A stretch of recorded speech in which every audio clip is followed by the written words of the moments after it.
The first sign that the conference of collective harmony was going to implode came not with a declaration of war, but with the unmistakable sound of someone choking on a fermented root stick. It happened during the opening remarks, as Supreme Mediator Grolin of the Virelian Accord attempted to welcome the attending species with the solemn dignity the event demanded. He had just raised his second pair of arms in a cultural gesture of mutual vulnerability when a delegate from the Krivux Compact began to sputter violently, purple foam bubbling from his mouth as he flailed at the air around him. "Medic," barked one of the aides, leaping from his bench.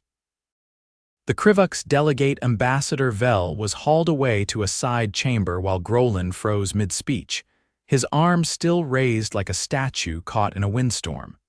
That was the beginning. By the time Lenson Carter arrived at the orbital venue, orbiting the neutral moon of Eltros 9, the tensions had already curdled into distrust. He stepped off the shuttle with a duffel bag slung over one shoulder, his other hand gripping a thermos of coffee like it was the only real thing in the galaxy. "You must be Lenson Carter," said a tall woman in a burgundy diplomatic suit, her eyes scanning a data slate. "Human liaison, Earth delegation. Guilty," Lenson said, extending his hand. "You must be Giselle Corvin, logistics coordinator. You're late." "Technically, I'm right on time," he said, checking the timestamp on his wristband. "Earth standard anyway." She didn't return the smile. "We've had 3 walkouts in the last 2 hours," she said, turning and walking briskly down the corridor. "The Krivux are threatening to pull out entirely. The Kalari are refusing to sit in the same room as the Zeltrine due to a misinterpreted bowing gesture. And 2 delegates got into a screaming match over the temperature of the drinking water. What's the temperature? 3 degrees off standard. One delegate called it a deliberate insult to his planet's blood rituals. Lenson sighed. "So, where do you need me?" "Wherever you can keep people from killing each other." They passed a large observation window overlooking the conference chamber. Inside, the circular room was divided into wedges, each decorated according to the attending species' cultural tastes. Lenson spotted banners made of woven crystals, floating orbs of ambient music, and in one corner, a pool of bubbling mud with a single, very still delegate submerged up to its neck. "Do I get a desk, or do I just wing it?" Lenson asked. Giselle handed him a clearance badge and a wrist translator. "You wing it." Lenson might not have had the political finesse of a seasoned ambassador or the poise of a trained negotiator, but what he did have was a keen sense for when things were about to go sideways. And as he entered the chamber for the afternoon session, he could practically taste the tension in the air. No one was talking. That was the first red flag.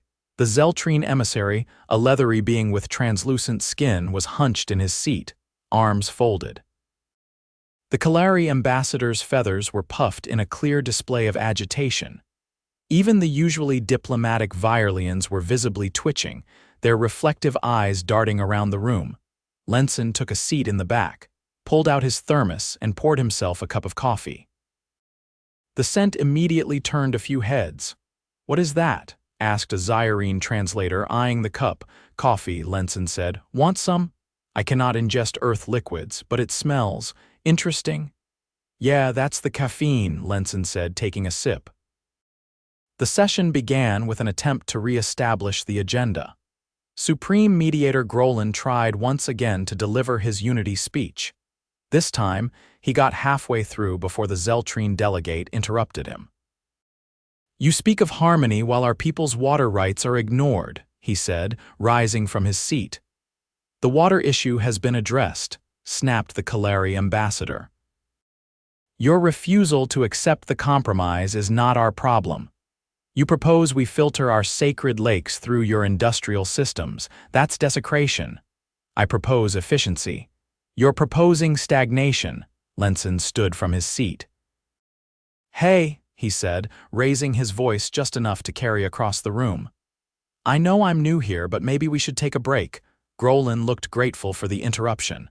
"An intermission may be wise," he said quickly. 10 minutes.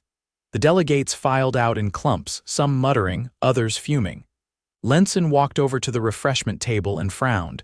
It was nearly empty, save for a few unidentifiable packets of gelatin and a bowl of dried fungus. "Guess nobody thought to bring snacks," he muttered.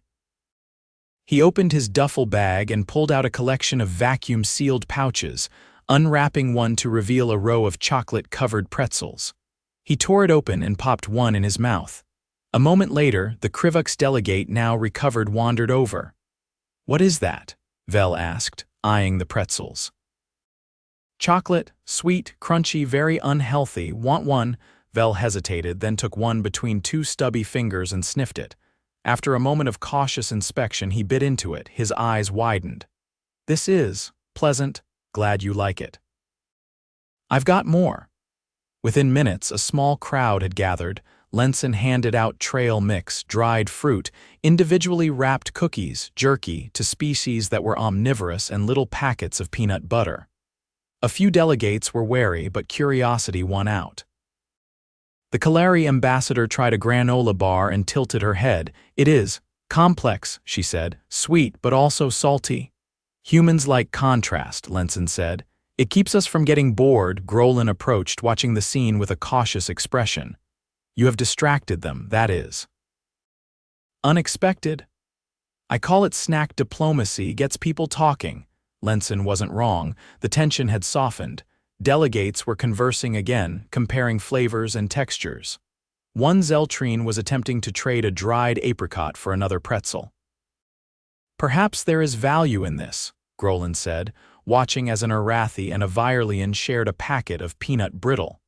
The next session resumed with markedly less hostility. Lenson didn't speak unless spoken to, which happened more than he expected. Delegates began asking him what foods went well together, what spices meant in human culture, how Earth managed to preserve food for long voyages. One asked for a full recipe list. The shift wasn't instant, but it was real. Over the next few days, Lenson kept the snacks coming. He set up a small stand outside the chamber, rotating options to keep things fresh. He avoided meat with the strict herbivores, kept allergens labeled, and even arranged a chocolate tasting when he learned that 5 species could safely eat it. By the end of the week, the Krivux and Kalari had agreed to a joint filtration proposal. The Zeltrine had accepted a compromise on the water ritual, so long as it was acknowledged in the final treaty language. The Arathi and Zyrene had organized a food exchange program.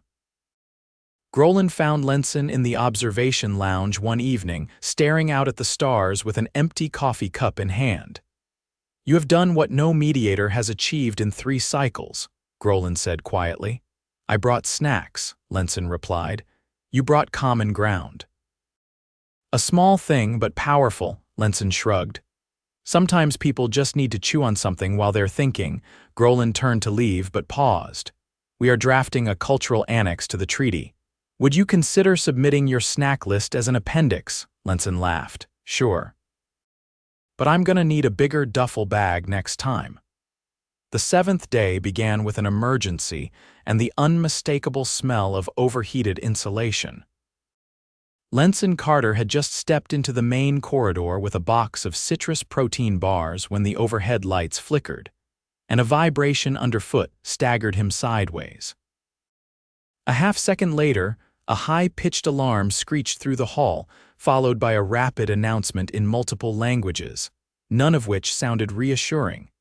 He dumped the box on a nearby bench and took off running. By the time he reached subsection 12, the air was already thick with burnt ozone. 2 Gralix engineers were fanning smoke away from a melted conduit panel, while a third was furiously tapping at a floor console with all 6 appendages. "What happened?" Lenson asked, coughing.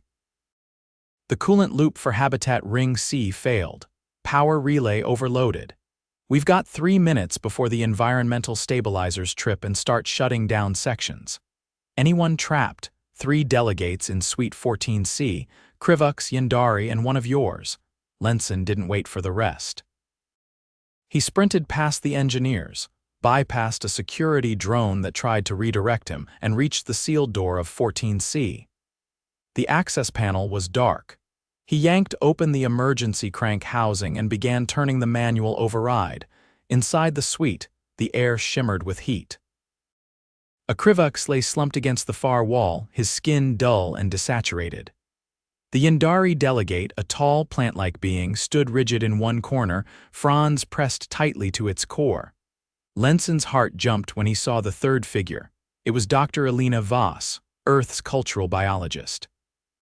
Curled on the floor, flushed and breathing shallowly, he dropped beside her. "Alina, can you hear me?" She blinked slowly. "Hot," she whispered. "I know, I'm getting you out." The Krivux delegate groaned, attempting to rise, but his legs buckled. Lenson grabbed his calm and hit the emergency relay. 3 down in 14C. I need a stretcher, oxygen masks, and rehydration packs now. The Yandari made a low, rustling sound, its limbs trembling. Lenson pulled off his jacket and draped it over Alina, then crossed to the Krivux and supported him as best he could. "You're going to be fine. Just stay sitting." The Krivux's eyes fluttered. "You, again," Lenson blinked. "Me, you gave me, the crunchy sweetness." "Right, pretzel guy." "Yeah, that's me." A rapid hiss broke the tension. The door behind him slid open, and 2 medics rushed in with stretchers. Lenson stood back as they worked, helping to lift the Krivux and Alina onto gurneys. The Yandari was escorted out under its own power, still swaying. Later in the medical suite, Lenson sat on a stool beside Alina's cot, sipping lukewarm water from a plastic bottle.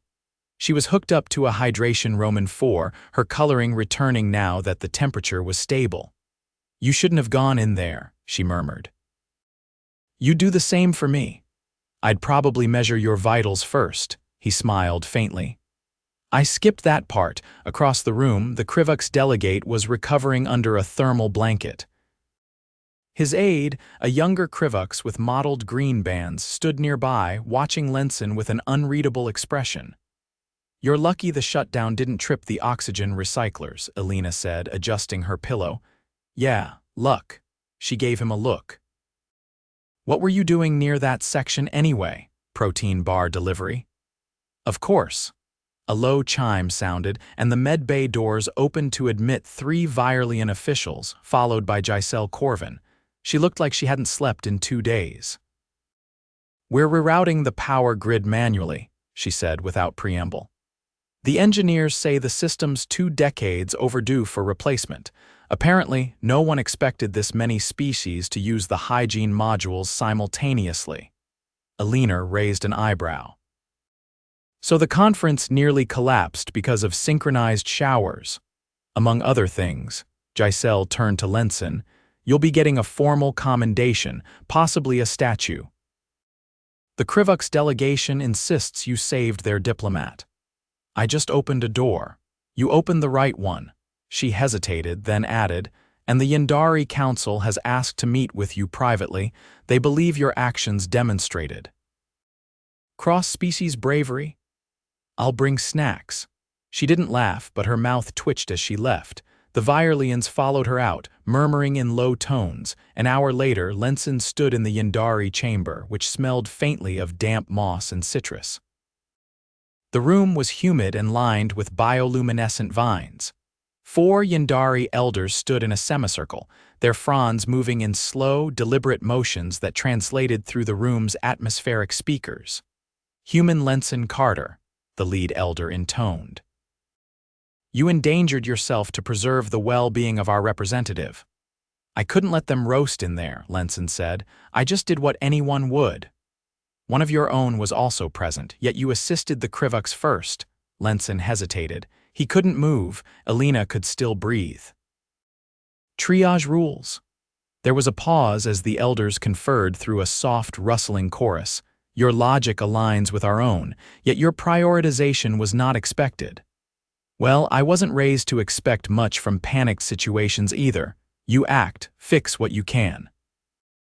Then figure out the rest later." Another pause. "We would like to propose an interspecies cooperative initiative," the elder said. "Shared emergency training with human instructors." "That's ambitious. We believe your species' chaotic response systems may be beneficial." That might be the nicest way anyone's ever described a panic drill. The elder extended a frond. We will formalize it tomorrow. You may bring food. Lenson bowed slightly. I'll bring something with electrolytes. By the time he returned to his quarters, it was well past rest cycle. His room's lights adjusted automatically, casting a soft amber glow across the narrow bed and cluttered desk. He dropped onto the chair and rubbed his eyes. A message blinked on his terminal.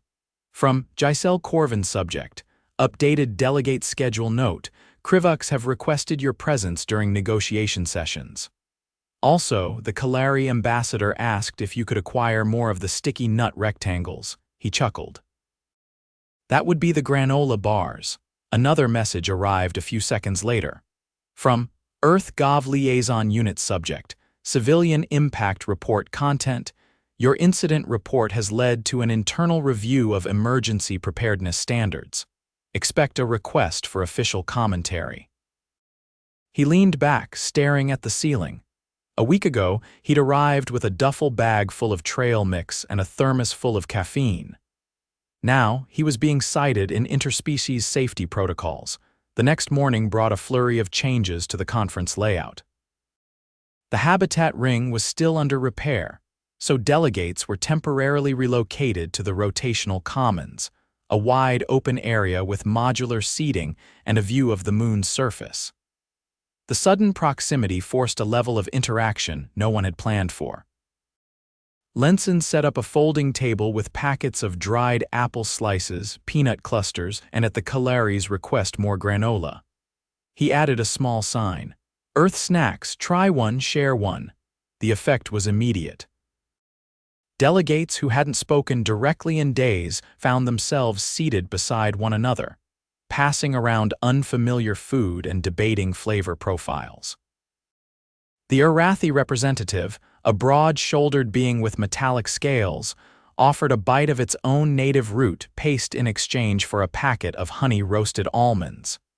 You humans favor abundance in your food, it noted between chews. Mostly we just like options, Lenson said. Makes us feel like we're in control. Are you? Rarely. But we pretend pretty well. The Arathi grunted approvingly. Later that afternoon, during a tense moment over planetary trade tariffs, the Krivux delegate reached into his satchel and pulled out a vacuum-sealed snack. He placed it on the table between himself and the Kalari, no words, just a gesture. The Kalari stared at it, then unwrapped the packet and took a bite.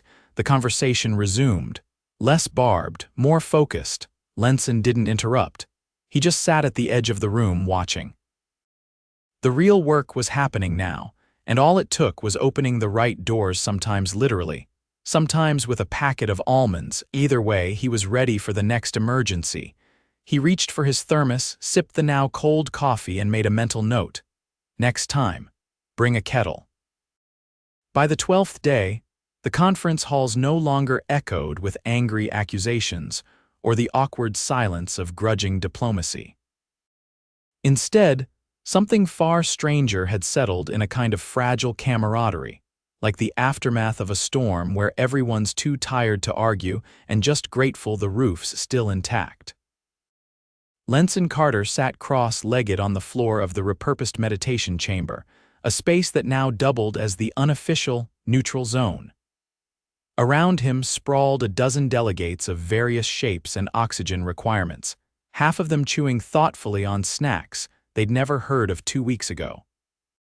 You call this Rice Krispie, but there is no rice texture remaining, said the Sagari envoy, rotating the treat between two clawed fingers. It is entirely structural instability.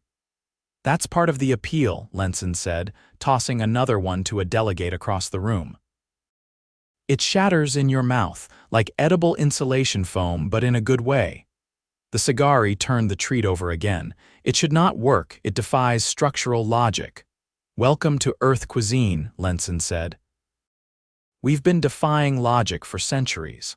The Virelian assistant seated near the doorway tapped at her data pad without looking up. You are scheduled to appear in Hall 14 in 20 minutes to conclude the energy subsidy agreements. I'm not even on that committee, Lenson said. You're listed as a contributing neutral presence. He exhaled through his nose. That sounds like something you call a houseplant. You're less disruptive than most houseplants, the assistant added blandly. Lenson stood, brushing crumbs off his shirt. All right. Let's close out some interstellar energy drama. He arrived at Hall 14 to a different kind of atmosphere, slightly cooler, more formal, with the faint hum of translation nodes sinking across dialects. A semicircle of delegates sat in front of a shared screen displaying graphs of power distributions, orbital outputs, and a blinking red segment labeled Disputed. The Krivux, Yandari, and a representative from the Orston Collective were already mid-discussion. "We have offered to seed the outer belt relay," said the Orston, tapping the display with a floating pointer. "But the Krivux insist on direct access to the central array." The Krivux delegate shifted in his seat. "We require a guaranteed supply line." The Orston proposal risks a seasonal drop in transmission during high orbit. The Yandari delegate, who had once nearly passed out from overheating, now vibrated slightly in what Lenson had learned was a sign of suppressed irritation. Then share control. "Alternate cycles. And who manages the maintenance?" the Orston asked. "You," Lenson raised a hand. "Can I suggest something?" The room paused. "I am not a power systems engineer," he said, "but I did spend 6 months trying to keep a solar water heater running in a thunderstorm region of Earth. Every 2 weeks the panels got knocked loose by wind or raccoons. So I rigged a rotating mount using leftover bicycle parts and a lawn chair frame." The Orston blinked slowly. "What is a raccoon?" "Never mind. The point is, it worked. The mount adapted to the conditions. Maybe you don't need to decide who controls the central array. Maybe you need redundancy. Build a second access line, even if it's less efficient. That way, if one of you loses signal during orbital drift, the other can pick up the slack." The Krivux narrowed his eyes. "I assume Earth provided you with extensive peacebuilding training." "I had a summer job in a hardware store."